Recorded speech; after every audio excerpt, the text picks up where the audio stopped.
अस्सलाम वालेकुम दोस्तों, क्या हाल चाल है। सबसे पहले तो आप भाईजान फ्री में वीडियो देखे जा रहे हैं, सब्सक्राइब नहीं कर रहे, ठीक है ना। सब्सक्राइब की स्पीड भी बढ़ा दें। और इस वीडियो में जिक्र करेंगे ताहिर भाई जो हैं, वो पहली वीडियोस में आपने देख लिया उम्रा के हवाले से, बाई रोड और जितनी भी इंफॉर्मेशन जो उन्होंने उनके साथ बीती वो उन्होंने सारा बता दिया, खर्चा मर्चा हर चीज़। तो अभी उनसे पूछेंगे यूएई ओमान से यूएई बाई रोड जाना हो तो क्या तरीक़ाकार है। तो ताहिर भाई शुरू हो जाएं फिर। जी अस्सलाम वालेकुम। और ये कि ये जुलाई एंड है, आज 30 जुलाई को हम वीडियो रिकॉर्ड कर रहे हैं। तो पहली दो वीडियो में बोल के लास्ट में बोले, अभी पहले ही बोल दिया। अच्छा, ओमान से यूएई जाने के लिए मेरे को भी टिकटॉक पे बहुत लोगों ने पूछा, यार ये पेपर चाहिए, कोई एनओसी चाहिए वगैरह। कुछ भी नहीं चाहिए, ऑनलाइन वीज़ा अप्लाई होता है। ऑनलाइन वीज़ा अप्लाई होता है। आपने खुद करना है, खुद कर सकते हो, लेकिन मैं तो यही बोलूँगा खुद मत करो। किसी भी ट्रैवल एजेंट से आप वीज़ा ले सकते हो। मैं जिससे लेता हूँ 35 रियाल का मुझे दिया उसने। मेरा एक दोस्त ने दूसरी जगह से लिया, हाल ही में वो दुबई में है अभी। आपने टिकटॉक पे देखा होगा वो लब्बैक वाले, नाम नहीं लेना चाहता मैं, बाकी मसला नहीं। बताएं लब्बैक कौन? ये टिकटॉक पे आते हैं ना अपने मौलवी साहब, वो जिनका हैवी ट्रांसफर का काम जी जी वही। वो मेरे साथ भी फ्रेंड है, वो बंदे अच्छे हैं। बाकी टीएलपी वालों से वो बहुत अच्छे हैं। जी। वो गए उधर, उन्होंने वीज़ा लिया 48 रियाल का कुछ ऐसे। यानी हर ट्रैवल एजेंट का अपना अपना रेट है। सही। एक वीडियो हम लहदा बनाएंगे जिसमें आपको ट्रैवल एजेंट की भी इंफॉर्मेशन देंगे। अच्छा जी। तो 35 में आपको मिला? 35 में मुझे वीज़ा मिला 30 दिन का, सिंगल एंट्री और 2 महीने वैलिड होता है वो। यानी 2 महीने के आज आपको वीज़ा मिला, अगले 2 महीनों में आपने ट्रैवल करना है। जी 2 महीने के बाद नहीं तो वो एक्सपायर हो जाएगा। और उसके लिए रिक्वायरमेंट क्या क्या है? उसके लिए रिक्वायरमेंट आपका पासपोर्ट है, पासपोर्ट 6 महीने डेट वैलिड कार्ड, ओमान का आईडी कार्ड और पाकिस्तान का आईडी कार्ड भी चाहिए। पाकिस्तान का आईडी कार्ड और आपको पासपोर्ट साइज एक फ़ोटो देनी पड़ेगी। फ़ोटो देनी जी। ये 4 आइटम, ये 4 चीज़ें हैं। और दूसरा वही कोरोना अपना वैक्सीन कार्ड भी देना पड़ेगा। कार्ड भी। और दूसरा उसके बाद आप गाड़ी पे गए थे तो यूएई की तो इंश्योरेंस, यूएई की इंश्योरेंस मेरी पहले से है गाड़ी अगर किसी की नहीं है तो उनकी कहाँ वो पहले से लें या बॉर्डर से भी मिल जाती है, लेकिन थोड़ी महंगी पड़ती है। 14 रियाल की है वो। 14 रियाल की जी, 1 महीने के लिए। 1 महीने के लिए। तो देख लें, अगर पहले से भी आप लेते हैं आप तो 2 रियाल या 2.5 रियाल आपको ज़्यादा पे करने पड़ेंगे जब मुल्किया बनता है तब। यानी 40 रियाल की हाफ इंश्योरेंस है आपकी गाड़ी की, और 42 या 42.5 की आपकी ओमान और दुबई की इंश्योरेंस। नहीं ऐसा नहीं। हाँ मैंने अभी की। पाया ना, साड़ी गड्डी थी तो नहीं हुई की कर दे पे। थर्ड पार्टी जो है 40 समथिंग थी इसकी, और यूएई ऐड करो तो मेरे ख्याल में 32-33 से। आप गाड़ी कड़ी कंपनी है इंश्योरेंस वाली? अलवतनी है। अलवतनी मेरी यानी ना ओमान कतर इंश्योरेंस है, उसमें ऐसा सीन नहीं है, वो बहुत महंगी है। यानी हो तो क्या है कि आप या तो पहले से ले लें, अगर आपका प्लान है फ्यूचर में, आपके पास गाड़ी है अपनी, आपका प्लान है कि मैं जाऊंगा, तो आप यूएई की भी साथ ऐड कर लें। वरना फिर आपकी नहीं होगी तो आपको यूएई पिछले 3 साल से मैं ये इंश्योरेंस ले रहा हूँ कि मैं जाऊँगा। सही है।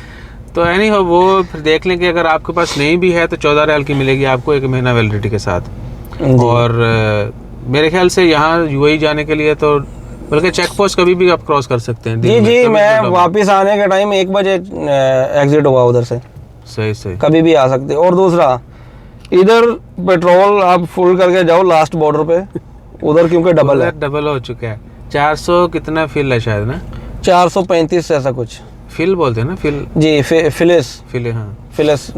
मैं अभी 4-5 दिन रहा, मुझे भी इतना मालूम नहीं है। तो आपका टूर कैसा रहा और किस मकसद के लिए गए थे वहाँ? मैं होटल में स्टे, यहाँ वीजा लेते हुए तो आपने होटल रिजर्वेशन नहीं दिखाना है? नहीं कुछ नहीं, खाली बॉर्डर पे कुछ नहीं, बस वीजा। बॉर्डर पे आपका पासपोर्ट देखेंगे ये अपने वाले, और वीजा देखेंगे और अपना ये आईडी कार्ड।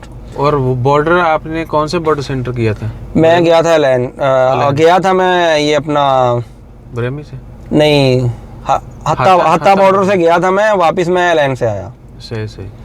और उधर आपकी आई स्कैम करते हैं बस। सही। वीज़ा लेते हैं, आई स्कैम करते हैं बस। वाह। तो यहाँ बाकी उधर जाके क्या सीन है रहने का? उधर रहने का सबसे सस्ता जो है ये शारजा है। मैंने तो होटल में ही रुका, जो 3-4 दिन रुका। मैं गया भी शारजा में ही था ज़्यादा, क्योंकि मुझे गाड़ी का काम के लिए जाना था। मेरी गाड़ी में सनरूफ भी ख़राब था मैंने जब लिया ये गाड़ी। वो बल्कि सफाई करा ली तो? हाँ जी, वो सफाई करा ली। सनरूफ के लिए गया था, सीटों की डेकोरेशन और एलसीडी वगैरह ये वो। सनरूफ उसमें आपने एडिशनल लगवाया बाद में या नहीं था? पहले लगा हुआ था, वो ख़राब था। सही मैंने इधर से मालूम किया अपना वादी कबीर से, तो इन लोगों ने बोला ये 120 रियाल का आएगा। फिटिंग वाले को पूछा, वो बोलता है इसका 20 रियाल, यानी पहले 30 बोला, बाद में 20 बोला लगाने के लिए, यानी 140। और ये सनरूफ वाला लास्ट भी करता तो 100 रियाल में देता मेरे को। बंगाली था वो, पाकिस्तानी लोगों के पास तो मैं गया, ज़्यादा माशाल्लाह मांग रहे थे रेट, तो हस्बर वाहिद ज़्यादा जी। मांग रहे थे। अच्छा, यानी कहने का मकसद ये है, मुझे उधर से 300 रियाल में ये सनरूफ मिला, 250 रियाल में मैंने फिटिंग के दिए, यूएई के दिरहम, यानी 30 रियाल में मिला। इधर 100 दिया ना, इधर 120, उधर खाली 30 30 रियाल में मुझे सनरूफ मिला। उसके बाद में 25 रियाल मैंने फिटिंग वाले को दिए, सीटों की पोशिंग करवाई, डैशबोर्ड पे अपना कैमरा कितने का लगवाया आपने? मैंने वो वीडियो देखी थी इसलिए पूछ रहा कैमरा और एलसीडी अगर आपने लगवानी है तो इधर अपने भाई हैं, सस्ती लगा के देंगे दुबई से भी। नहीं वो उधर मेरे को फ्रंट महंगी। बैक है या आप फ्रंट भी लगा सकते हो, बैक भी लगा सकते हो, मेरा बैक है खाली। सही सही फ्रंट पे लगाना है तो वो लगा देंगे, एडिशनल 5 रियाल लेते हैं, सही यानी 50 रियाल उधर के। मेरे को कैमरा और बैक में जो लगाया मेरे को 50 रियाल में पड़ा, तो इधर 45 रियाल बोल रहे थे मुझे कि आपने बताया ही नहीं। वो भी टिकटॉक बनाते हैं, एलसीडी वगैरह। बल्कि ये गाड़ियों से जिक्र हुआ, अगली एक वीडियो जो है ना, इनका टाइम आज ज़्यादा ले रहे हैं हम। 3 बजे इन्होंने जाना था, 2:13 हो गए। तो गाड़ियों के हवाले से इनके पास काफ़ी इन्फॉर्मेशन है। एक इनको ऑर्डर देना है, हमें एक सलून गाड़ी चाहिए। मैंने कुछ दिन पहले वीडियो डाली थी, लेकिन मैंने बोला सलून चाहिए भाई ना, ये तो मुझे बीच में आना शुरू हो गई, जीप ले लो, ये ले लो, वो ले लो। ठीक है जी। तो गाड़ियों के हवाले से कहाँ से इनके मैकेनिक वगैरह भी काफ़ी अच्छे हैं, उनके मतलब भी पूछेंगे। तो यूएई का सिंपल है, कुछ नहीं, आपने अपना आईडी कार्ड। यूएई में आपने जाना है अगर घूमने के लिए तो तकरीबन एक सर्कल है 5 किलोमीटर का जो देखने लायक है। कौन सा? यही दुबई है जिधर टावर्स हैं, बस बिल्डिंग्स हैं बस, बाकी पूरा ओमान से बदतर है। हाँ मेरा खुद का ओमानी लोगों को डेफिनेटली, हम लोग जो ओमान में रहते हैं, और मैं उधर, सॉरी आपकी बात कट कर रहा हूँ मैं जी मैं उधर तकरीबन 6 दिन रुका हूँ। मैंने एक बार उधर का रैशी देखा है बस, वरना आप एक दूसरे को देखिए, एक दूसरे नहीं। यानी हम ही लोग हैं ना उधर। बाकी उनकी वैसे पॉपुलेशन कम है यूएई नेशनल जो हैं, और वो नज़र जो हैं वो रेयरली आते हैं। मतलब कि या तो बहुत बड़े बड़े बिजनेसमैन हैं वो, या फिर वो अपनी इंजॉयमेंट कर रहे हैं, अपनी ज़िंदगी जी रहे हैं। तो इधर वो सीनिया पैन है। ठीक है ना। तो यूएई का भैया ये सूरत हाल थी। अब 8 मिनट से वीडियो ज़्यादा होगी, ज़्यादा और चलते हैं ताकि लोगों को ये शक ना हो कि वीडियो मिड रोल ऐड की वजह से लंबी कर दी जी। तो उसके अलावा यूएई में होटल वगैरह का खर्चा कितना है? यूएई में अगर आप शारजा में, यानी शारजा में लेना है आपने होटल बुकिंग, तो इधर का 15 रियाल 14 रियाल ऐसा आएगा। एक दिन रात का 24 आवर? 24 आवर, यानी महंगा है जी। और दुबई में जाना है तो आपको कम अज कम 30 रियाल से कम नहीं मिलेगा। और डिपेंड करते हैं आप किस तरह के होटल में रहना चाहते हैं, या आपकी अपनी चॉइस है। दुबई में जाना है तो आदमी की कोशिश यही होगी ना कि मैं बुर्ज खलीफा के तकरीबन करीब रहूं, वीडियो बना सकूं। बहुत सारे लोग ऐसे भी हैं जो शारजा या अबू धाबी में जाकर रहते हैं। शारजा और दुबई का इतना ज्यादा डिफरेंट नहीं है, 28 किलोमीटर ट्रांसपोर्टेशन। मैं तो अपनी गाड़ी में गया, मुझे दूसरा तो मालूम नहीं है। और मैंने ट्रेन देखी उधर।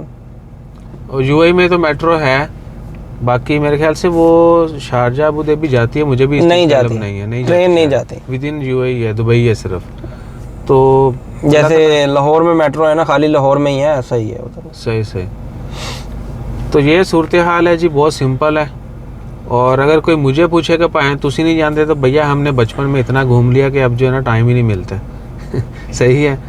तो मेरा एक शौक था कि मैंने दुबई देखना है, तो मैं खाली इसीलिए गया था। तो दुबई जाने और मैं शारजा में काम हो गया गाड़ी का, 2-3 दिन लगे। दुबई में गया, मैं रात भी नहीं रुका उधर, दिन में गया, दुबई देखा, रात को सीधा वापस आ गया। मैं अबू धाबी भी नहीं गया, मालूम है, क्योंकि दुबई से ही मैं आ गया वापस। सही। और इंशाल्लाह मुझे एक बार फिर जाना है। कब जाना है आपने? मैंने वीज़ा ऑनलाइन किया हुआ है, लेकिन वो मेरे साथ कहानी हो गई। आपने जाना कब है? मैं अभी तो एक महीना तक तो नहीं जा रहा हूँ।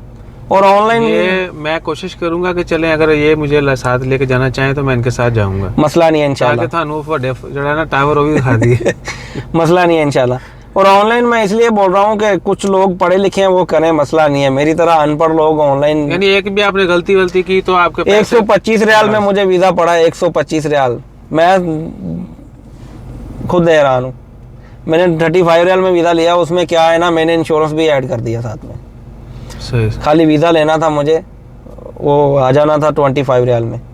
ऑनलाइन आप वीज़ा लेते हो तो 25 रियाल तक आ जाता है, लेकिन मैंने साथ में इंश्योरेंस। अच्छा, ये तो आपका वीज़ा अगर आप बताना चाहें तो, नहीं तो मैनू कल दस दिया जाए जी। बहुत सारे लोग ऐसे भी हैं जिनको लगता है कि वो इस वीज़ा के ऊपर उनको दूसरे मुल्क का वीज़ा नहीं मिलेगा, ये सीन भी है।